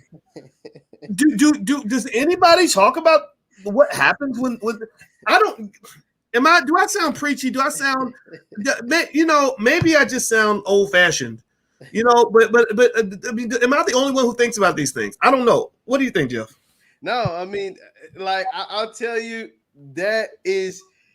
it's something that's discussed, but it ain't. It's like taboo. It's like something that is there, almost like the elephant in the room. It's there, but you don't speak on that, man. Like, you're trying to get out here and get some girls, man. We're not going to talk about what could potentially happen, because the baby is the best case scenario. The worst case scenario is you get something that you can't ever get rid of, that you got to go get checked up and get certain shots all the time. You know what I mean? Like that's something where you got to go to the doctor's office once a month because of whatever reason. You know what I mean? So like I said, the baby is literally, and costing you potentially millions of dollars is the best case scenario. The worst case scenario is you get something that you can't get rid of, and that in the long run shortens your life. So, in health is more important than wealth, because you can have all the wealth in the world, but if you ain't healthy and if you're not there to spend it, or there to pass it down, or there to divvy it up between your family, then there ain't no point of having a whole bunch of money or even garnering a lot of wealth if you can't be healthy enough to see what ends up happening with your own money. So yeah, no, it's like I said, it's like the elephant in the room, but it's just very, very quietly, we just go ahead and get past all of that STD stuff, like as if it isn't real, but it's very much so real. Yeah, it's like out of sight, out of mind, I guess. And I'm not telling people how to live their life. I saw one guy here who said I sound like a nerd hater. I probably am. I'm definitely a proud nerd, and I'm not so much a hater, because I don't care I mean, how people want to live their life is how they live. But I'm definitely, if I see some BS, I'm gonna call it out, and I don't care. I can literally stand by myself and be disagreed with by a million people, and I'm gonna stand by my point. Because remember, you're talking from the perspective of a failed Black community.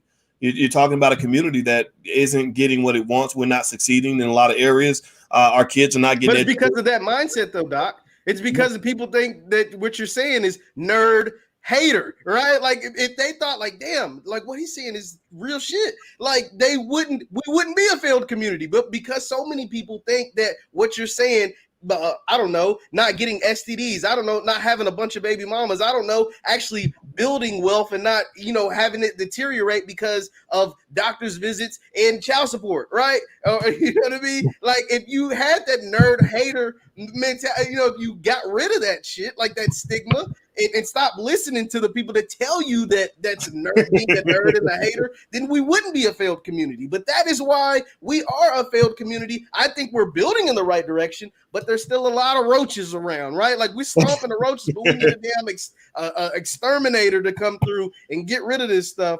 And some, some might survive, some might not. But it's that mentality is what's holding us back. People saying that stuff is being a nerd and a hater is the exact mentality and why we are in the place that we are now. Oh yeah, I'm comfortable in that position because I one of the things I think is true too is the B1 community is not a failed community. The people in the B1 community are wealthier than the average American, not just the average Black American, but the average American. We do surveys on you guys. You are more educated. You have healthier families. You're more likely to be happy with your wealth, your relationships, everything else in between. And it's because you're making the right choices, right? So whenever I say things like this, when I'm pushing things in a different direction from where the masses are going, I already know what the reaction is going to be. I'm going to get some people that are going to say, you sound, that sounds whack. That sounds stupid.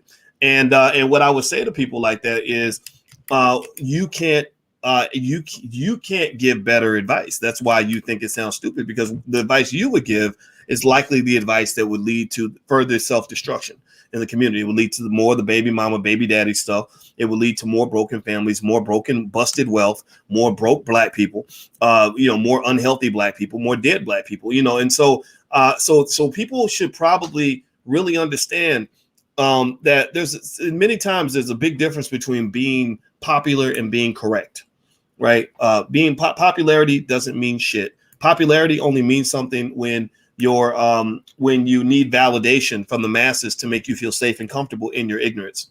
And so that validation, I encourage people to let that go.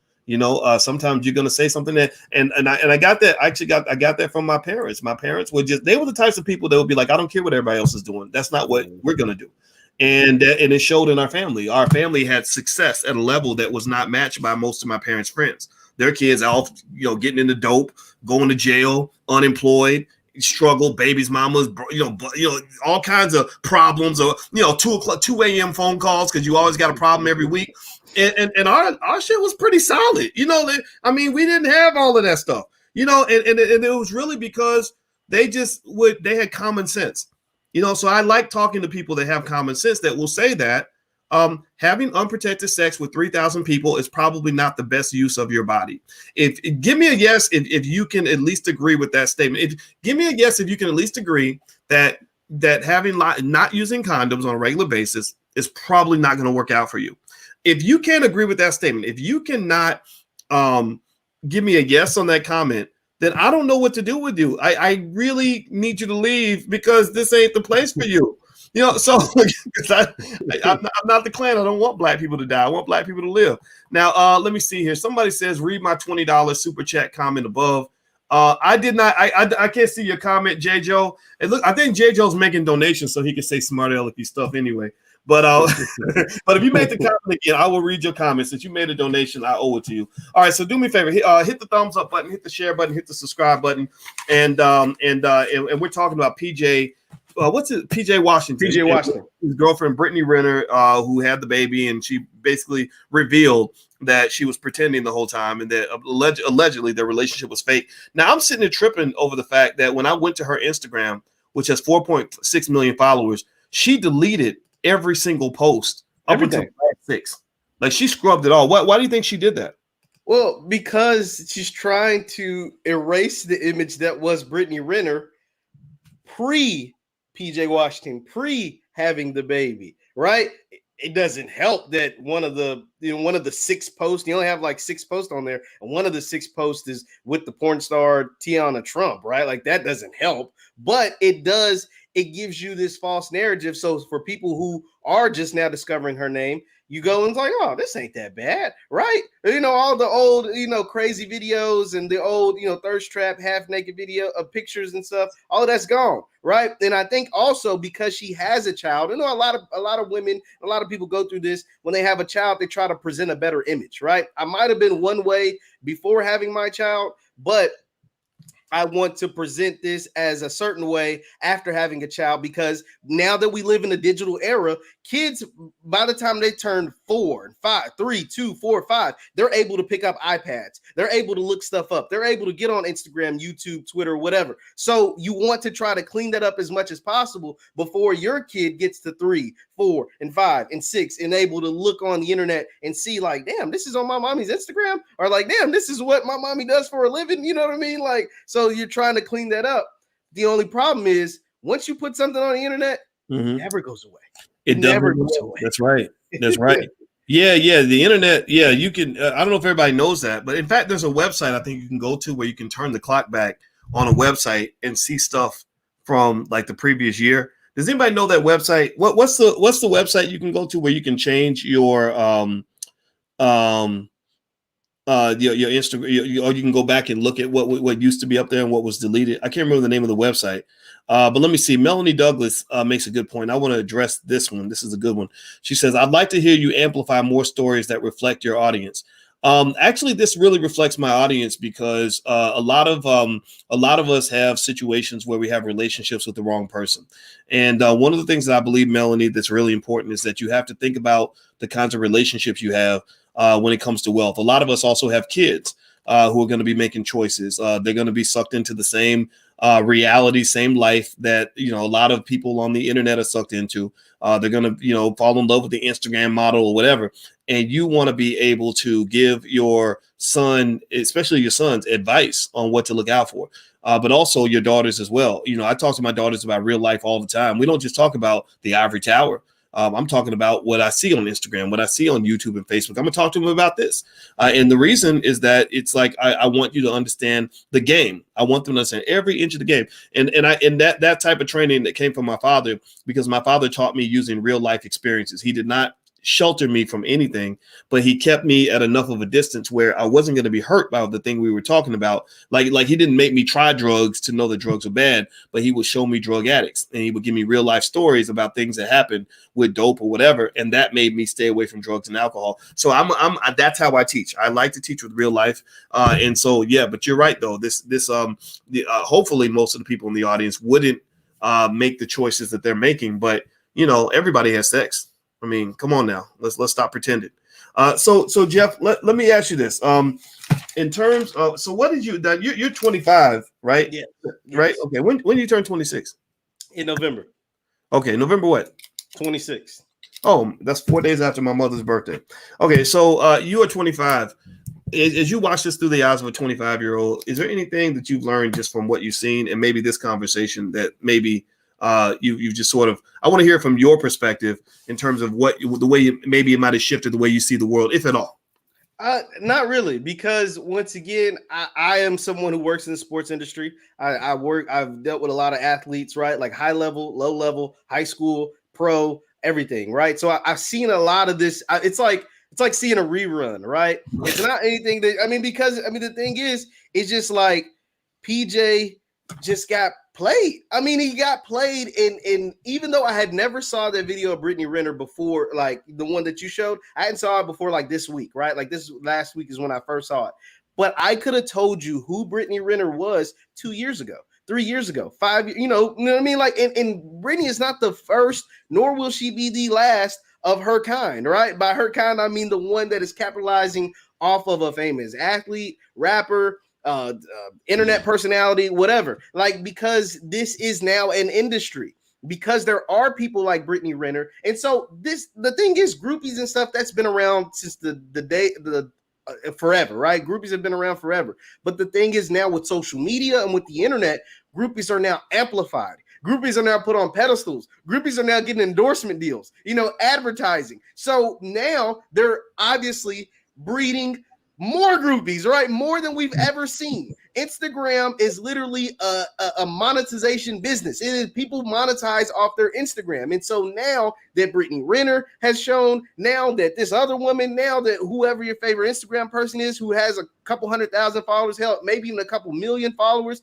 they just breed more people like this. And I feel like it's now more than ever. Now, granted, they had groupies back when Michael Jordan was in the NBA, but there was no internet. Right. And so they didn't get rich off. Only way they got rich was by having a baby. And now you can actually get rich by just posting naked pictures or half naked pictures, OnlyFans, Instagrams, Patreon, all kinds of ways you can monetize off being a hoe. Right. And now if you do, I mean, for real. And now if you do have the baby, that puts you in a different stratosphere because now you can go be famous on like Love and Hip Hop or Basketball Wives or all these reality shows. So now Brittany Renner, don't be surprised if she ends up getting cast on the next season of Basketball Girls because it's Basketball Wives, but half of them aren't married anymore or they're ex-wives or they're baby mamas or whatever. You know what I mean? So that is a whole industry in itself, and it's tough out here, man. Like it's really rough for some of these people who are in the spotlight, famous people, entertainers, rappers, basketball players, football players, or whatever, because it's hard to filter out. With all of this going on, it's really hard to filter out and find the right woman. Everybody, I'm talking to Jeff Lightsy Jr. from the Black Boss Channel, and we were talking about Brittany Renner and PJ Washington, an NBA player who had a baby with her, and it turns out the whole relationship appears to be pretty fake, and that she was scheming the whole time. And it's really a cautionary tale about relationships and who you choose to let into your life. And so everybody, if you could, please hit the thumbs up button, hit the share button, hit the subscribe button. And I also want to mention to everybody that Jeff does a lot of great content on the Black Boss Channel. And so it's basically a channel where everything comes from a black male perspective, whether you're talking about politics, relationships, or anything else. So if you'd like to, if you care about what black men think, or you are a black man, go to the blackbosschannel.com. We're building black media that lets black men talk. And so we have a lot of brothers over there that do a lot of really good stuff. And Jeff is one of them. And so, so Jeff, one of the things I can say, and I guess as we kind of shut this down, one of the things I think that's relatable here. Now, PJ is going to pay a lot of money, right? PJ makes $4 million a year. Even at that rate, he's going to, maybe pay maybe 1.5 million to 2 million of that a year in child support. Once he gets that big contract, he's paying, what was it? 14, you said 14 million a year approximately. So you chop that up, and cut it in half, so about $1 million a month, right? So or more, right? So that's what you're looking at for as long as he plays in the NBA and beyond, if he's able to figure out how to keep making money. So this is an expensive decision.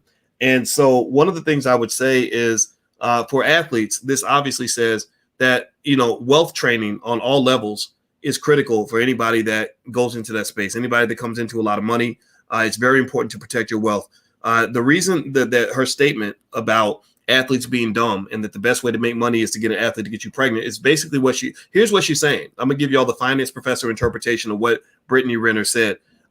She's basically saying that a fool and his money will always part ways. Absolutely. That if you are a sucker, you're not going to be rich for long. Because the minute that you get money, and I did a post on this to explain this to people, this is true for anybody in here. How many of you, give me a yes or no in the chat, how many of you in here either are making more money or plan to come into money one day? Give me a yes or no if you're an investor, if you have a business, if you have a high income, or if you plan to, or if you're working and making moves and you're going to have wealth one day, real estate, stocks, whatever. Put a yes in the chat if you are a wealth builder. And this is a warning for every wealth builder. I'm going to tell you what happens when you build wealth. It's no secret now. I don't talk much about how much money I've made or whatever in my life, but apparently all the suckers on the internet like to point out the fact that the celebrity net worth says my net worth is $8 million. And let me just confirm to you that that's a lie, because I'm worth more than that. But here's the thing that happens when you start making money. You attract all different kinds of people. You attract different people when you have money. You attract a lot of scammers. You attract a lot of beggars with every sob story known to man. You attract you'll attract people that will want to steal your money. You will attract women. Because men become very handsome when we have lots of money. You will attract all different kinds of people bringing you crappy business deals, bothering you about everything, right? And what happens is you have to form layers of protection. And your first source of protection is up here. You've got to be strategic and intelligent, because if you're not, then somebody's going to outsmart you and they're going to wiggle their way into your life so they can go grab the money. That's why, for example, just to give y'all a glimpse, into my little stupid little life, I told my wife, I said, sometimes I don't even like answering the phone, because very rarely does anybody call me offering me an opportunity to make money or offering to help me. Almost everybody that calls, 80% of the calls I get are from people that want something from me, that need my help, that are asking for money, whatever. It comes with the territory. I'm not complaining about it, but that's what occurs. So what happens is you develop layers of protection. I have people where I say, I don't want to talk to that person. You talk to that person, or I'm not going to answer the phone when that person calls, or that person used to have access to me. They don't have access to me anymore because I don't trust them, or I don't even know that person. Until somebody I trust knows that person for a year, I won't even have one conversation with you, because if I have one conversation with you, you've now got a Boyce Watkins story that I know you can take that to the internet and make money off that. There's people who built their whole YouTube channels off of fake ass Boyce Watkins stories. You know what I'm talking about. That blew my mind. I was like, wow, I didn't know that I mattered that much. Well, okay, all right, note taken. You're like an industry doc on YouTube right now. You're like an industry in a couple different categories. Yes, and it's fine. It comes with the territory. It's totally fine. You have to take it in properly. You have to process it properly so it doesn't turn you into what is it, a cynical asshole, or a person that has trust issues, right? Yeah. And so, but I will say though that with these athletes, they don't know that, and I think what makes me feel bad for them is a lot of them go into the NBA and they're 18, 19, 20 years old. They don't have any good mentorship, except they boys in the hood that they throwing money around to or whatever. The luckiest people in the world are the people like Shaquille O'Neal, who had his mama around, who basically said, I'm not going to let you be a sucker and lose all your money. She shut him down. Yeah. She said, here's some money for you to play with. Go play. Go be a kid. The rest of this is our generational wealth. We're gonna stack this bread over here. I'm gonna make moves with this money. You can't even touch it. This is mama's money, and I loved it, right? And she let Shaq go do whatever he's gonna do. And now, as a result, Shaq is gonna be a billionaire. Compare that to Antoine Walker, who's from the state of Kentucky, like you and I. Antoine Walker got with the basketball wives. Evelyn Lozada was his wife for a little while, I think, and she was a career groupie. She went to Antoine, sucked all his money out. Then she went to a baseball player, had a baby with him. Yep. And who got the $20 million a year contract? She's set for life. Chad Ochocinco. Chad Johnson. Yeah, Chad Ochocinco. There we go. Thank you. See, you're the historian. You know all this stuff. Yeah. I forgot. There's a lot of Evelyn had a little run right there. Yeah. Now she's old. Now she can't make money off her looks anymore. But it don't matter. She's probably worth more than most CEOs. That lady's probably worth over $100 million. I bet she is, because I bet you that she didn't trick her money away at the strip club and whatever. Like, I bet she invested. She probably got 401ks. She could probably tell you about her emerging asset investments in Southeast Asia. She could tell you about restaurant franchises she's invested in. She's probably got real estate all over the world. Like, she ain't tricking her money away. So I'm just telling you that, if that lady was doing you a favor when she did that video, because what she was basically saying is that a fool and his money will soon part ways. The other thing too is, for just in terms of practical advice, here's the deal. It takes about $250,000 to raise a child in America. Every child costs $250,000. So every time you have a child with a person, whether you stay with them or not, you're going to end up spending $250,000 to raise a child. So if you have 5 kids, that's $1.25 million in like student loans, basically, like another version of student loans that you owe. You owe $1.25 million in student loans because you had these 5 kids in these situations. And also, if you're unfortunate enough to have chosen to have those kids in different households as a man, not only will you end up paying all kinds of money, but there's a good chance that some of your children won't even love you, that your children won't even like you anymore. They'll be like, Daddy was never there. I don't care how much you paid in child support. You were never there. You weren't in the house with me. So I hate you. So think about this. You just popped out hundreds of thousands of dollars. And these are regular people. This is not NBA players. I'm talking about regular dudes. So you popped out, 30, 40% of your paycheck to the point where it's financially crippling. You've done this for 18 years consistently, and your child still hates your guts because you weren't around. So this is the type of stuff that they don't teach you in a finance class, But this is stuff that, in my view, most smart millionaires and billionaires understand to the fullest extent. That's why a lot of these really wealthy people won't even have a conversation with you if they think you're on some shady stuff. So, Jeff, I'll let you get the last word. Any final thoughts? No, man, it's just like you said, you just got to be careful, guys. Like everybody that's out here, whether you're making money or not, and I assume the people that are watching this are making some sort of money or building towards some sort of wealth. You definitely have to be careful, and you can't associate yourself, even if they've been your homie or your homegirl for the entirety of your life. At some point, you have to level up. I go back to that quote from Magic. Now that I'm up here, the deals, the talks, the conversations, the people that I deal with have to be up here. If you're down here, we can't associate because I can't bring myself down there. Even if I've known you the entirety of my life, I can't bring myself down there to associate with you because all of that it's a lose-lose. One, I'm lowering the value of myself. And two, I run the risk of getting into something that I have nothing to do be a part of, and I run the risk of losing everything just because I want to say, oh, I'm kicking it with somebody or associating with somebody that I've known the entirety of my life. But if those people aren't trying to level up with you or be up there at that level with you or showing some sort of progress, you got to cut them off and stay away from it for sure. And you said a whole word, man, and I totally agree with you, and I totally like what you said and how you broke it down, and I hope that this conversation was helpful to those who watched. This was not a discussion designed to just gossip about somebody else's life, somebody else's money. This is a situation where something happened in real life, something was revealed, and smart people will understand that when things like this get revealed, that's a learning opportunity. I compare it to when we found out that the CIA was dealing drugs in the Black community.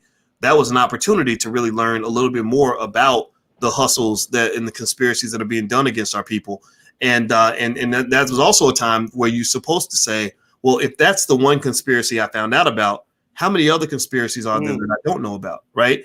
And the same thing is true here. She revealed the conspiracy.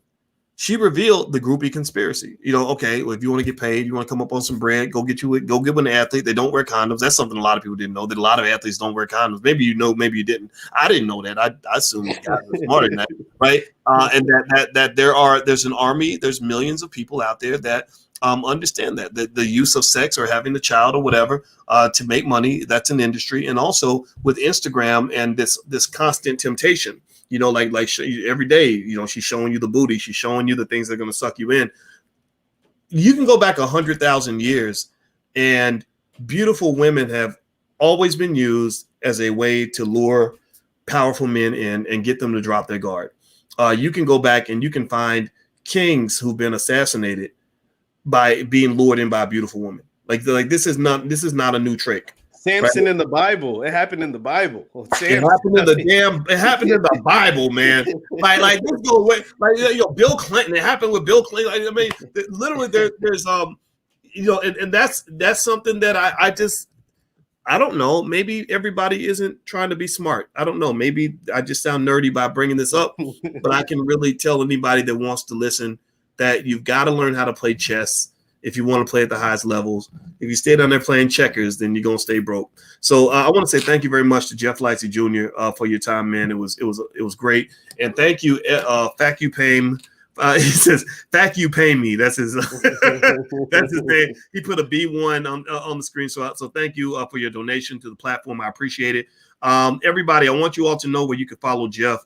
His Instagram and his Twitter is jlightsy7. I'm gonna try to put it on the screen so you can see it. And there we go. It's so follow him on Instagram at jlightsy7. Everybody should follow Jeff Lightsy Jr. He's the best I know at sports, and he understands statistics and information. He's super smart, and he's on the blackbosschannel.com every single day. And also, don't forget that tonight we're gonna watch a movie together. We have Black Movie Night. I'm going to watch our new film called Till Death Do Us Part, where we talk to Black couples that have been married over 30 years to figure out how they were able to keep their family together through all that time, because family is the foundation for wealth. You can't build wealth without family. Think about this. Why would you think you can get rich when your families are all messed up? There's no community on earth where you can build wealth without having solid families. Think about it. How are you going to go out here and conquer territory and build empires when you can't even keep your own house in order? Your own house is all messed up. What makes you think you can go take over somebody else's house? You can't. So anybody who thinks that family and wealth is not connected is probably not a person that has any wealth.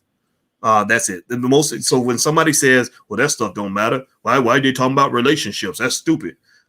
Go look at their bank account, go look at their financial situation, and then that'll tell you everything about how that mentality is working out for them.